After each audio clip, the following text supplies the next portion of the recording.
12 years ago, it was the hanging Chads. Now there's a new election controversy in Florida where the state is doing battle with Washington over its voter rolls. Leave it to Florida to stir up election controversy. With roughly 2 months to go until August elections, Florida is now in a legal fight with the federal government. We don't want anybody that has we want all U.S. citizens to vote. We don't want non-U.S. citizens to vote.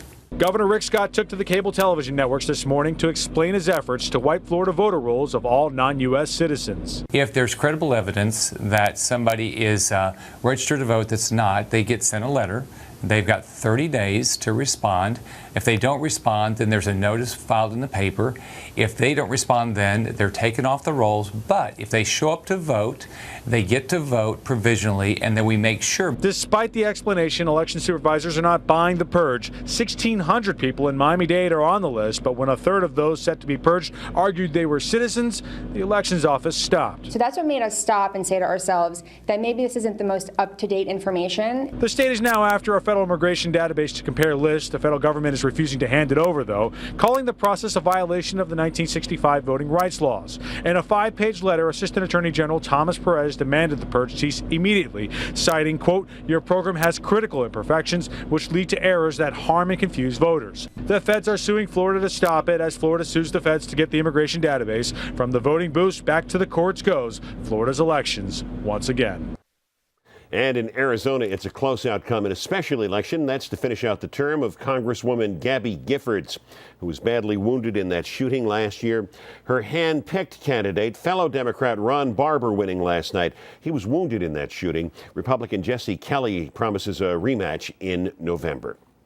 It's already roared through thousands of acres and dozens of homes, and Begad Shaban reports that Colorado wildfire continues to rage.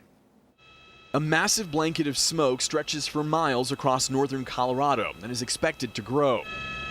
Firefighters are making slow progress, containing about 10% of the blaze. It's a slow process as we get fire line constructed.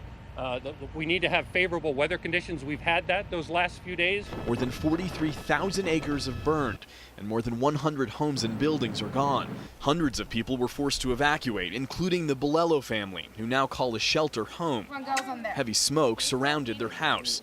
It was too much for Maribel Bolello, who's 7 months pregnant. Her husband, a former combat Marine in Iraq, says he's never felt so helpless. Just praying, and I'm not worried about my house. If there's nothing there, we'll rebuild. It's your community that you're worried about. Yeah. At least one person was not able to escape. A 62-year-old woman died in her home.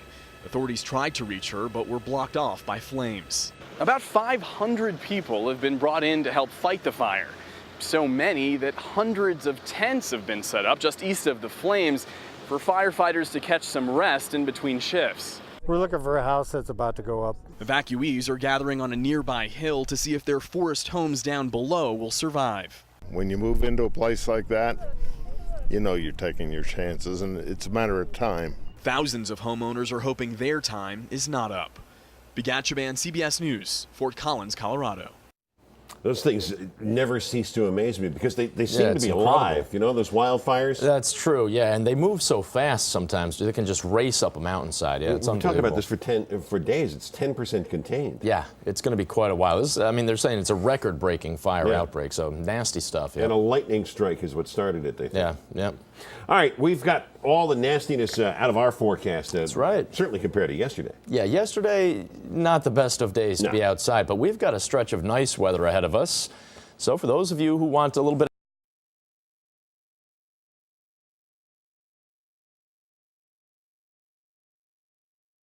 5:22, we have your eye on money. Here's Alexis Christoforous. Jamie Dimon will be in the hot seat on Capitol Hill today. Lawmakers are expected to grill J.P. Morgan Chase's CEO over his firm's $2 billion trading blunder last month. That loss has already wiped out nearly $30 billion off the bank's market value. Congress will look at whether stricter trading rules should be put in place. The government releases May retail sales numbers today. We'll see if lower gas prices and warmer weather put shoppers in a buying mood last month. The government will also report on inflation at the wholesale level. On Wall Street, stocks bounced back from Monday's sell-off with the Dow rallying 162 points. The Nasdaq climbed better than 33.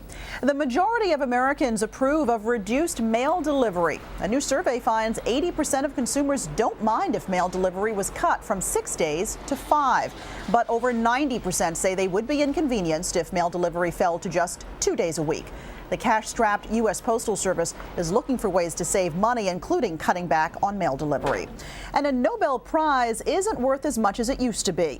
Winners of this year's prestigious awards will receive $1.1 million, 20% less than past recipients. The Nobel Foundation says it's reducing the value of the prizes in an effort to cut costs in a difficult economy. That's your Money Watch. For more, go to CBSMoneyWatch.com. I'm Alexis Christoforous, CBS 6 News. 5:23. Everybody who's going to buy a phone has one already. That's the thinking in the cell phone world, which is why the big carriers now are focusing on data plans. Verizon on Tuesday rolling out something they call Share Everything. The company hoping you'll do all of your talking, texting, and surfing with it on all of your phones, tablets, and laptops. Verizon will still offer a single plan for people like me with dumb phones. You knew this was coming. An Albany hotel battling Legionnaire's disease now facing lawsuits. Jennifer Lukey has that. Antonia Schwarzewski stayed at the Albany Best Western over Christmas while she was visiting family. When she got home to Long Island, she actually became very weak in her house and fell down and suffered a subdural hematoma. She was rushed by ambulance to a local hospital on Long Island where she remained for 10 days. She was near death. She was diagnosed with Legionnaire's disease, as was Jason Woodard of Colony, who visited the hotel for just a few hours in October and very quickly ended up at Albany Memorial Hospital. Both Antonia and Jason say the hotel knew it had a problem, but allowed guests to stay anyway, putting them at risk. The Legionnaire's disease, or the Legionella bacteria, goes back to at least August of last year. My clients are angry. This could have been prevented. This could have been prevented by thoroughly cleaning the establishment, by shutting it down, letting people know. I mean, they went in, they had no idea. The hotel has admitted to at least 2 outbreaks in the last several months, at the time telling CBS 6 they were working to rectify the issues. That money was the bottom line, that they weren't shutting down the hotel and doing a proper cleaning in order to keep their patrons and their guests safe. We reached out to Superhost Hotels, the company that owns the Best Western in Albany. They would only tell us that they have their attorneys looking over the lawsuit. Aside from that, they have no comment. We did, however, learn today that there are other folks who stayed at this hotel who have reached out to other local attorneys talking about possible lawsuits that they'd like to file as well. So this may only be the beginning. In Albany, Jennifer Lukey, CBS 6 News. Well, McDonald's has had a lot of success with new menu items, but it has yet to push the envelope this far. Just in time for summer, a new bacon sundae is being offered by Burger King. Vanilla ice cream, chocolate fudge, caramel, bacon bits, and topping it off, can you see it there? A slice of bacon. 510 calories, 18 grams of fat, 61 grams of sugar. So much for that healthier menu.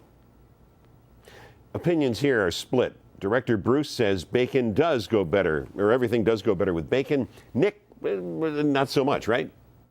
I prefer my bacon and my ice cream separate. Maybe if you order a salad on the side, it'll be considered healthy. How about that? Well, today we're starting off with some clouds, maybe a few sprinkles, but the clouds will clear as we head into the afternoon. Here's what to expect with the temperatures as we head into the day. It's going to be pretty pleasant. Not much to complain about this afternoon. We're topping out around 76 degrees later in the day. Here's a look at what's still going on the radar. Just a couple of sprinkles. That'll be clearing, giving way to more afternoon sunshine. Overall, things are looking pretty good, and it's going to stay that way for the next several days. Coming up on CBS 6 News, we'll update the weather on the 6s, and they still have a lot on their plate. State lawmakers heading into the home stretch.